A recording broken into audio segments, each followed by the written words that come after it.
My name's Alex, I'm 33, and for most of my adult life, I thought loyalty and love were interchangeable. That if you showed up, paid your dues, helped when it counted, people would value you, not for what you gave, but because you gave it. Turns out, in some families, that's just not how the math works.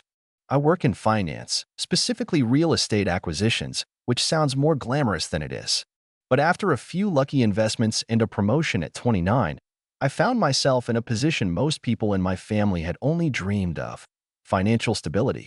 Not flashy rich, but comfortable. I didn't grow up with that. My parents, Greg and Linda, were always scraping by. My dad worked construction. My mom did odd jobs, mostly cleaning houses and sometimes waitressing.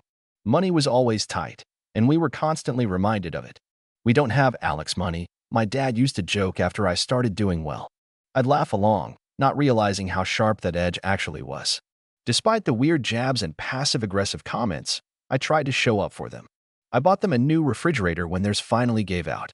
Paid off my younger brother Brian's student loans, $28,000 in one go, when he got laid off during COVID and couldn't catch a break. Helped my parents upgrade their minivan after it started making that death rattle sound every time they backed out of the driveway. I didn't make a big deal out of it. No lectures, no strings. Just help, because that's what you do for family, right? So when their 35th anniversary came around, I wanted to do something unforgettable. Something that would lift the weight off their shoulders. I paid off the mortgage on their house. Quietly.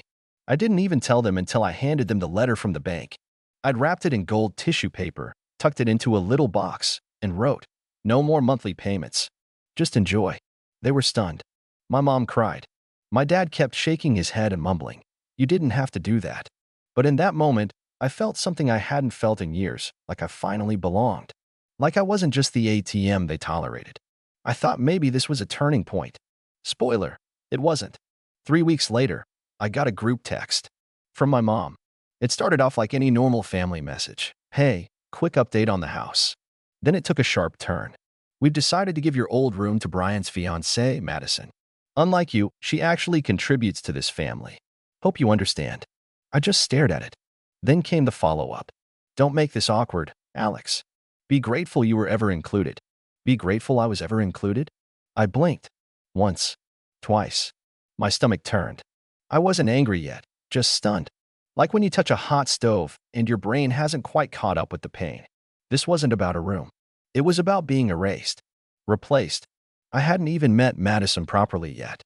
She'd only been around for a few months, and suddenly she was getting the room I grew up in, after I literally removed the debt tied to the house?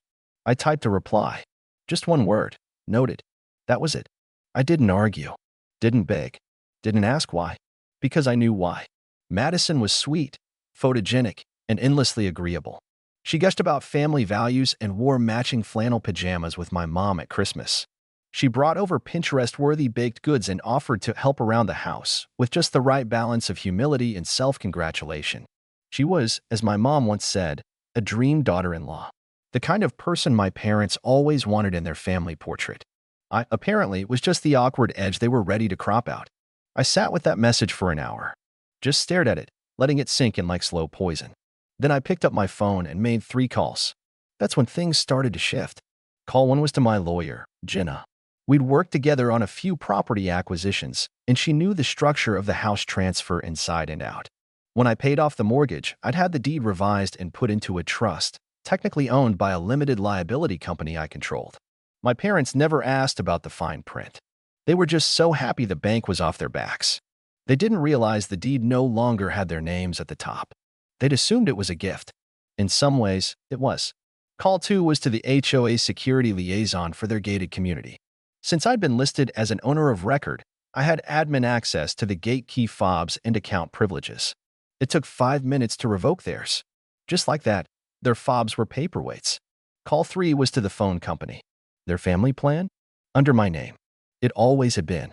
I'd set it up years ago when Brian cracked his iPhone screen for the 3rd time and couldn't afford a replacement. I bundled everyone in. Paid the bill monthly.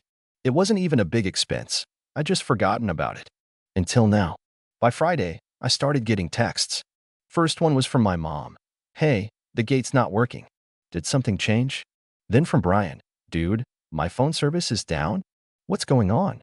And finally, My dad. Need to talk. Call me when you can. I didn't respond. Not yet. I went out that night.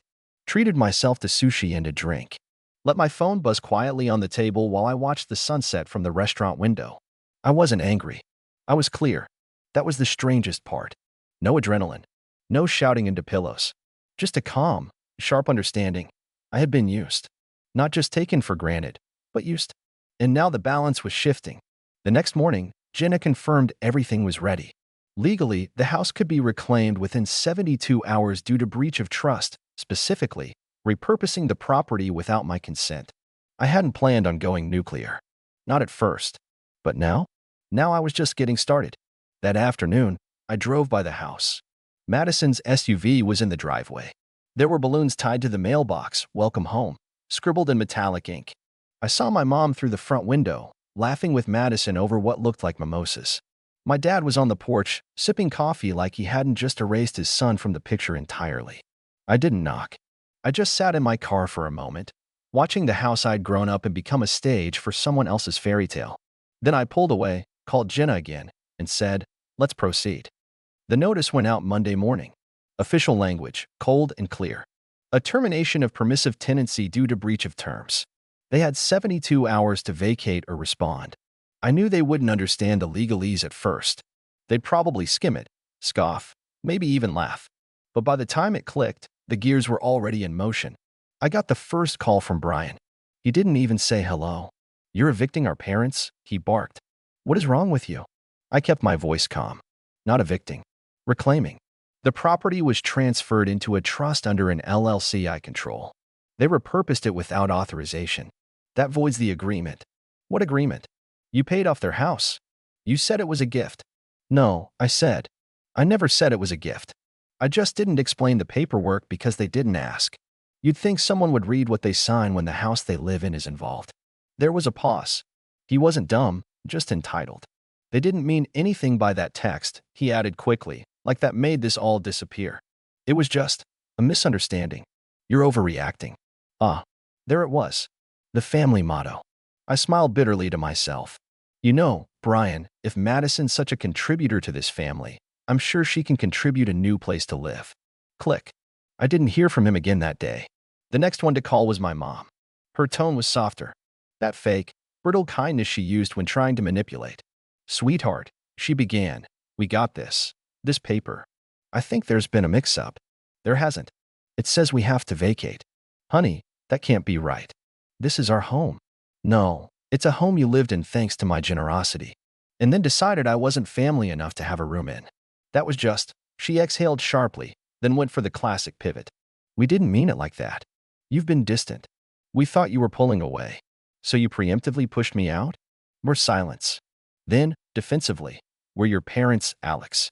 We raised you. Gave you everything." I almost laughed. "You gave me second-hand clothes and resentment. I gave you a debt-free house and a phone plan. One of those is easier to walk away from." She hung up. No tears. No apologies. Just stunned silence before the line went dead. That night, I got a call from Jenna. They've contacted an attorney. Tried to claim the house was gifted unconditionally. And we have signed documentation. Your bases are covered. They'll stall, but unless they want to drag it to court and rack up bills they can't afford, they'll leave. Let them stall, I said. I want them to feel the pressure.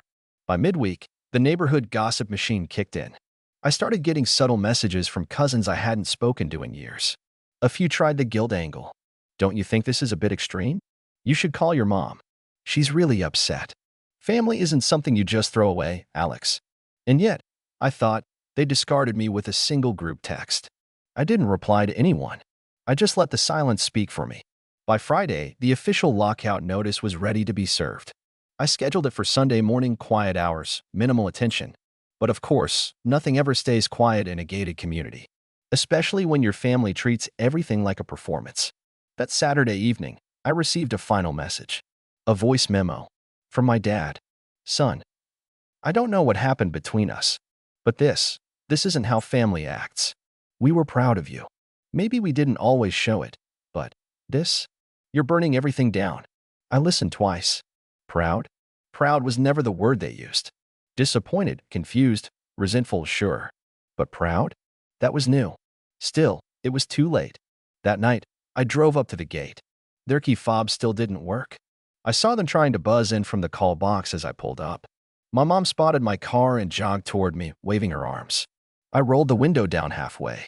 "Alex," she said breathlessly. "Please. We can talk about this. Don't do this. Don't make me do this," I corrected. She blinked. "You're really going to make your own parents homeless? You made your son a stranger," I said. "Now I'm just making it official." The gate opened. I pulled through without another word. Behind me, the guards stepped out and asked if they had clearance. They didn't. And that was just step one. Sunday morning arrived, overcast and quiet-fitting, really. I parked a block away and walked. Not because I wanted to sneak up on them, but because I wanted the distance. Time to think. Time to let the weight of this settle. I wasn't just reclaiming property. I was reclaiming power. The kind I hadn't had since I was a teenager, standing awkwardly in that same driveway, holding a community college acceptance letter while my parents asked why I wasn't more like Brian. I approached just as the notice was being delivered. The process server, a quiet, professional guy named Luis, handed over the envelope with a clipped nod. My parents stood on the porch, robes still on, faces drawn tight. Madison peeked through the blinds from inside. Brian wasn't home. He worked Sundays now, a double shift at the dealership. Guess all that contributing came with a time card. My mom opened the envelope like it was a snake about to bite her. My dad read over her shoulder, mouth slowly falling open. "You're really doing this," he muttered. I didn't answer. I just stood on the sidewalk, hands in my coat pockets, watching the realization ripple across their faces. "After everything we did for you," my mom added, voice rising. "You think you're better than us now?" "No," I said evenly. "I know I'm not like you. That used to bother me. Now it doesn't." "Alex," she said, stepping down a stair, "we said some things we shouldn't have. But it's not like we meant them. We were just trying to build a future. For Brian. For Madison. You already have yours." That stung in a way I didn't expect. They weren't even trying to deny it. Just rationalizing. As if I was an investment that had matured, and now it was someone else's turn to be cashed in. My dad finally spoke again. "You've made your point. You can stop this now." "I haven't even started," I said. That's when Madison opened the front door and stepped out. Still in her pajamas, silk ones, pale blue, probably something she'd picked out for the first breakfast in our new home, aesthetic she was clearly going for. "Is this really necessary?" she asked. Her voice was gentle, like she was trying to appeal to reason. "We're family now." That word again. I stared at her. "I'm sorry. What was your contribution to this family again?"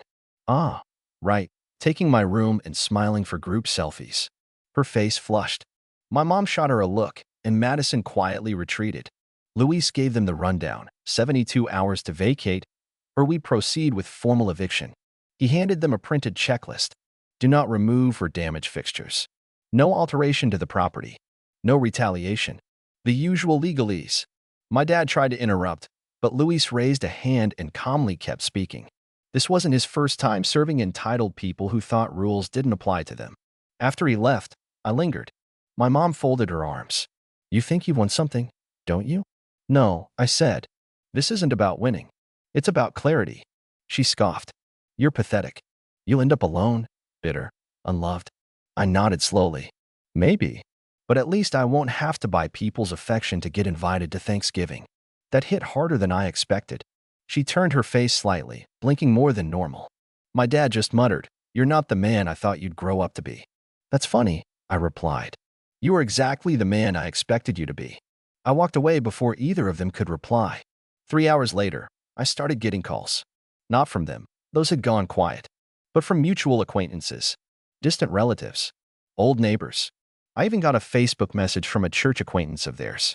Apparently, they were telling everyone I tricked them. That I'd legally swindled them out of their home in some cruel act of revenge. My mom had even posted a long, passive-aggressive Facebook update about losing everything because of pride and ego. I knew what they were doing. They were laying the groundwork for sympathy, casting themselves as victims in a story they wrote with their own mouths. The text that started this, the one where they said Madison actually contributes and I should just be grateful I was ever included, had magically vanished from the family group chat. Deleted. Scrubbed. As if it had never existed. Too bad I kept screenshots. I didn't post them. Not yet. But I saved them. Forwarded them to my lawyer, too, just in case this turned into something more drawn out. By Monday, my parents had started packing. Brian came by that evening. I saw him standing in the driveway, arms crossed, watching the moving truck pull up. He looked angry. No, betrayed. Like I'd violated some sacred code of brotherhood by refusing to be the cash cow anymore. He didn't acknowledge me when I drove past. Just glared. Madison was sitting on the porch with a box of houseplants in her lap. I didn't stop. I just kept driving. But later that night, he sent me a message. Brian, you burned the whole house down just to prove a point. Congrats. We'll remember this. I stared at it for a while before responding. Me, you're right. I did it to prove a point. But I didn't burn down the house. I just took back the match you were all holding. He didn't reply. The house was scheduled to be relisted the following week. Not sold yet. I wasn't sure what I wanted to do with it. Rent it out? Sell it? Leave it empty for a while as a monument to a boundary finally drawn? I hadn't decided. But I did know one thing. I'd never walk through that front door again. I didn't sleep much the night they moved out. Not out of guilt, surprisingly, that part had faded, but from a quiet sort of grief. The grief that settles and not when someone dies, but when you realize the version of them you loved never existed in the first place. I had spent most of my adult life trying to earn their respect, their warmth, their recognition. I kept thinking, if I just did enough, if I helped enough, maybe this time they'll see me as part of the family, not just a walking wallet. But that fantasy had shattered. The next morning, I drove by the house one last time. The driveway was empty. No cars. No porch furniture. Even the wreath my mom hung every season, this one a cheesy spring design with fake tulips and a "home is where the heart is" plaque, was gone. I parked at the curb and walked up the path. It was quiet. Peaceful, almost. The kind of silence that follows a storm. I unlocked the door with my fob, stepped inside, and just stood there for a moment. The walls were still the pale beige my parents insisted was neutral and elegant. The furniture was gone, but small traces of them lingered. Faint scuff marks on the hardwood from where the dining table used to sit. A nail sticking out of the wall where a wedding photo once hung. The faint smell of cinnamon potpourri, despite the air being still and stale. I walked slowly through the house. In what used to be my room, now stripped bare, I noticed the closet door ajar. Inside, high on the shelf, was a box labeled Alex, old school stuff.